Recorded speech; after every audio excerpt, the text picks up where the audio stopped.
3, 2, 1.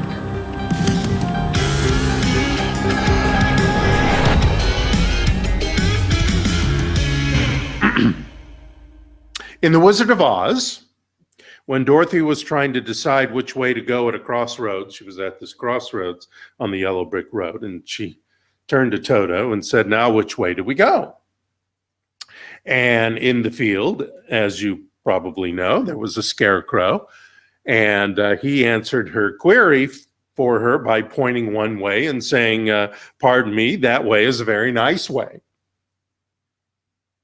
And later, he pointed the other way and said, "It's pleasant down that way too," talking about the two roads. And a few seconds after that, pointing both ways, he informed Dorothy and Toto too. Of course, people do go both ways. That's the trouble. I can't make up my mind. I haven't got a brain, only straw, the scarecrow said.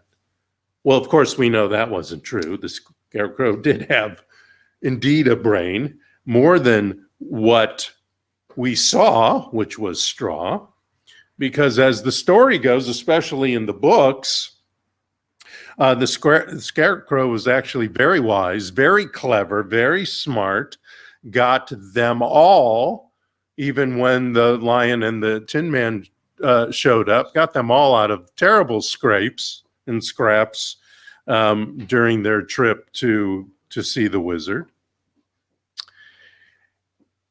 And I wanted to make sure everybody remembered, so were you.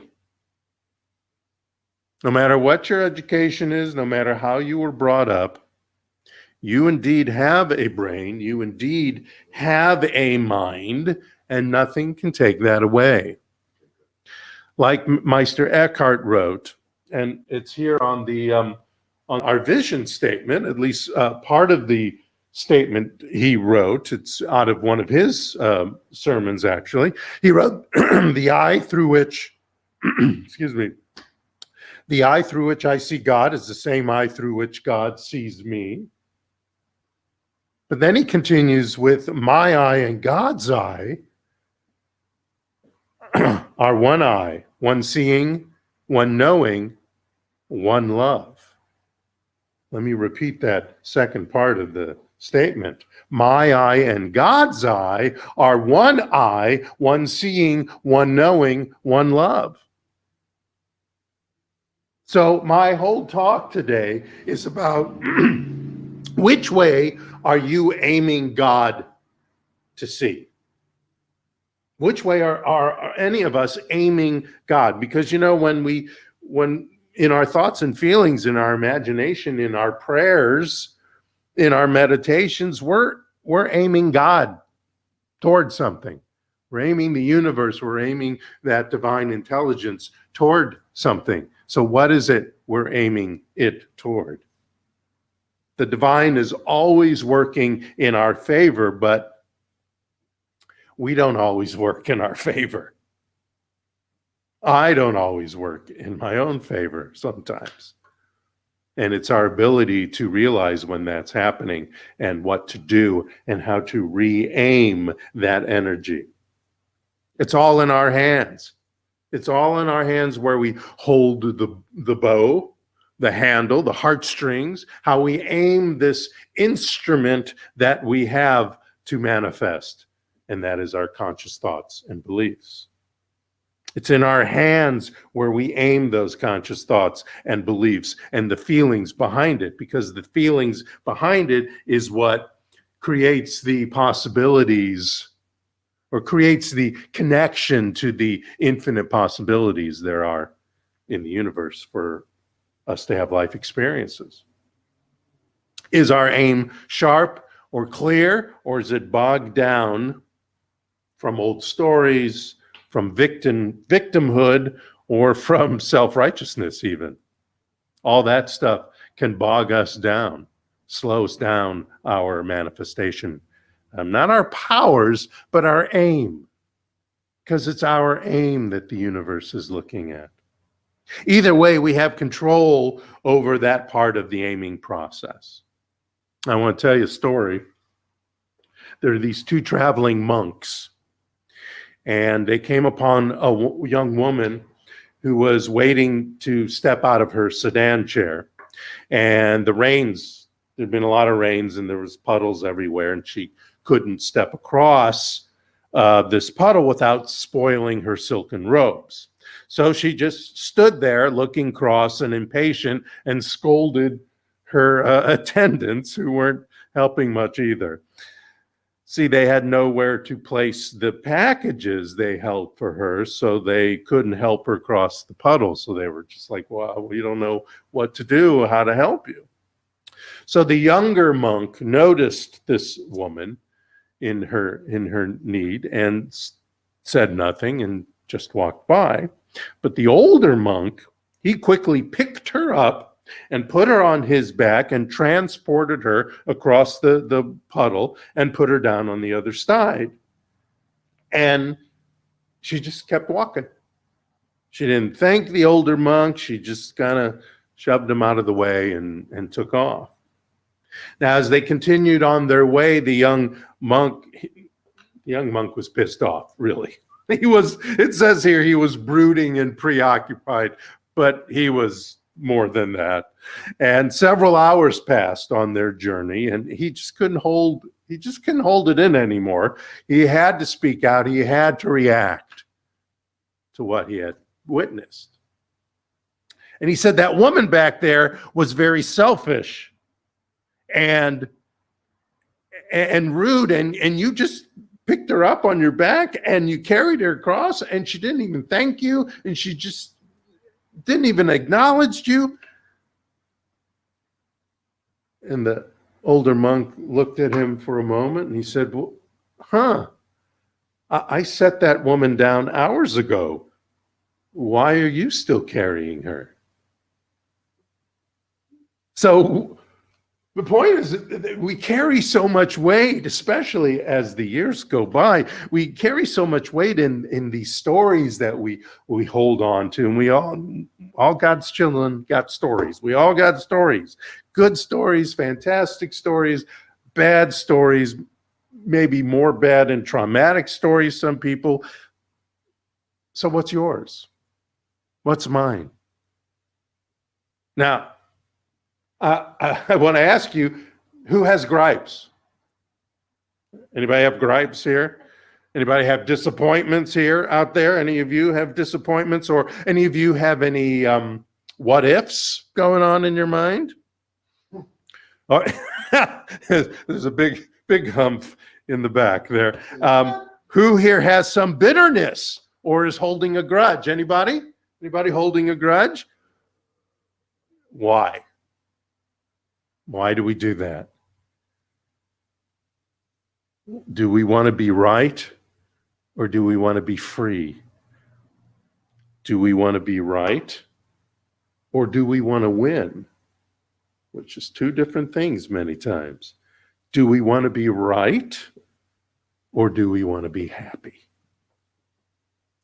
And they don't necessarily go together. So much energy is used being right and righteous, attached to the problem, the conflict, the memory, and the supposed solution.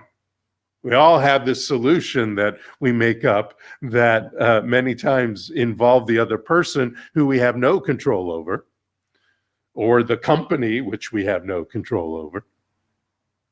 And we do that instead of simply and elegantly know that our conscious choice of letting go is really our power.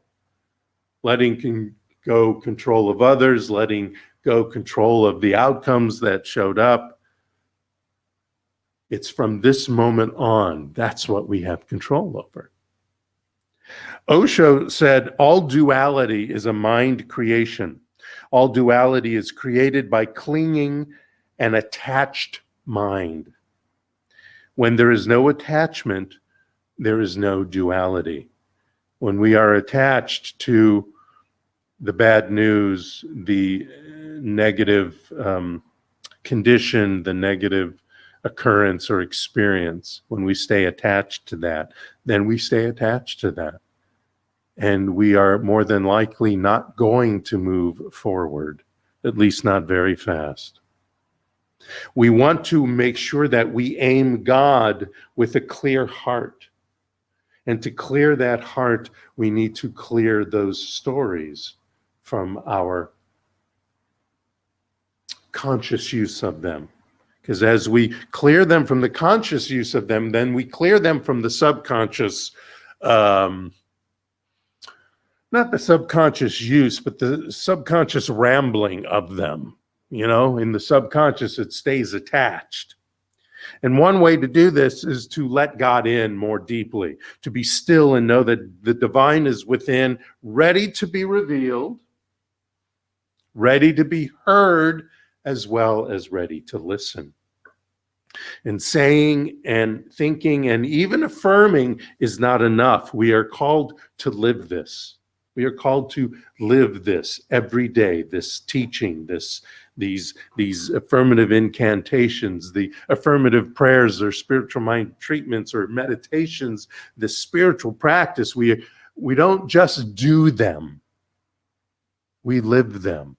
That's why I do it relatively quickly, but that's why there's a preparation. That's why I step into sacred space for 8 to 10 minutes every Sunday in our service. Most places do it before the service because in order to really hear and absorb this information and these tools, et cetera, we need to be centered and open to listen and to absorb it. Even if it's just one of the things that we talk about on a Sunday morning, or that's in the information or the affirmation, even if it's just one of those sentences, that's enough to move forward, to aim God our way. In golf, I don't know, in my research I don't remember what I was looking for, but this golf article popped up, and I don't play golf, so I don't understand why this article popped up, but it had some information that works good to what I'm talking about. In golf, before you put the ball on the tee, not to mention before you even swing the club, of course, you prep, right? So you take time to check the wind, right? Check the course design, because every course is different. So you need to look to see where the hills are and how the angle of the hills. You don't just put the ball down and swing it towards where the hole is, because there's things, there's conditions, there's people, there's situations that are maybe in the way. And you also want to consider your personal swing characteristics. So some people may swing and it goes to the right a little more, so you need to mentally compensate so that you hit it a little more to the left, so then it becomes centered. So in that case, you understand the way you think. We're going to turn this into manifesting tools. You know the way you think, the old stories that tend to pop up. So because you know that, then you can adjust how you pray, how you meditate, how you do your spiritual practice, so that when you manifest, you're aiming God and you're aiming the universe, you're aiming the law of cause and effect, the law of attraction, down the center of what it is you require in your life. I say here, in manifesting, before you step up to the platform to pray, meditate, treat, visualize, or even in a visioning situation, you get centered and grounded. That's one of the ways that you are getting ready to aim God in the center way, with the most specific and clear way. We don't manifest through panic. We don't manifest through rushing. We don't manifest through anxiety, unless we want to manifest anxiety or rushing or panic in our life. We manifest through calm knowing, faith in spirit, and intelligent revealing on a foundation of imagination and feeling the experience in play. As we feel a lot of people call that visualizing. As you feel the experience in play, you're telling your body, and thus you're telling your brain. The brain doesn't know the difference between the actual occurrence and your imagination of the occurrence. You're training to your brain, and thus your mind, and thus your consciousness, and then, of course, your belief of how something's going to be. And you're aiming God that way. You're aiming the power and the law that way. We want to aim God with a clear mind. So this week was Hanukkah, for those who didn't notice, the Festival of Lights. The menorah lights, you probably all know the menorah is a 8-candle, like candelabra. And a candle is lit every day for 8 days. And Kwanzaa actually has a lighting ceremony as well for that holiday. The menorah lights are a symbol of the miracle story of there was a big war, and the war ended, and the Hebrews won this war. And they wanted, the temple was destroyed, and they wanted to rededicate the temple. So they had enough oil to light the lamps for one day. So that wasn't really great, but they did what they could, and a miracle happened, and the lamps stayed lit for 8 days. So that's why why Hanukkah is 8 days. That's why it's the Festival of Lights. That's why they talk about the miracle. And a lot of times Hanukkah gets kind of sucked into the gift-giving season, and the spiritual meaning of it is lost. It's a little different when it's earlier, because it's by the lunar calendar. When it's earlier in December, or as this year was late November, kind of keeps it a little bit of a part of the Christmas season and all the gift giving and stuff, but it's part of it. But I want to get into the spiritual aspects of Hanukkah just a little bit. A rabbi once told me we must listen carefully to what the candles are saying, because the candles are representing the story. So what are the flickering flames telling us? So here's a few messages. One is a little light goes a long way. Like I said, there was enough oil for one day, and it lasted 8 days. The Hanukkah candles are lit when dusk is falling. Commonly at sundown, you'd light the Hanukkah candles, and you do a prayer, and there's a whole meal that goes with it, et cetera, et cetera. So perched in the doorway is the menorah, the candelabra, with 1 to 8 candles plus the lighting candle, and that serves as a beacon from the darkening streets. And that also sanctifies that the love and the prayer and the communion with the divine that has occurred in the lighting of these candles, they are transforming the darkness of life, or any darkness that is in life, to light. The darkness of those grudges we have, the grudges we've kept, the being rights that we've held on to. It shines a light on that darkness so that we can step into forgiveness of self, forgiveness of others, and have that be what is illuminated, not the grudges, not the gripes, not the I must be rights. The second idea is we take it to the streets. Hanukkah teaches us to shine outwards into our surroundings with the godly glow of mitzvahs. Now, mitzvahs are good deeds, giving a helping hand, where you share your lights. You share your light with the big L. Your light, your divine light, is what you're sharing with the world, proudly proclaiming your radiant uniqueness for all to see, your revelation of the divinity in you for all to see. That is also what those candles are representing. The third one I want to talk about is how these candles represent revealing and rededicating not only the temple in the ancient story of Hanukkah, but your best self. We are illuminating, we are rededicating the best self, our dedication to the godliness that is us, the divine that is within us. Like the Jews rededicated the temple when the war was won, we rededicate ourselves. That's hard to say. We rededicate ourselves to who and what we are. The unique, individualized personification of the divine presence that is everywhere, and that we illuminate by and experiencing it in ourselves. We want to aim God with the light of the divine within. We want to let go and know that the divine intelligence flows through us as light, love, grace, beauty, power, joy, and wisdom. We want to let go and know that we're here and happy and whole and vibrant and creative no matter what's going on in life, no matter what's going on around us. We can be that. We can be that because we are aiming our power, our divine power, at that.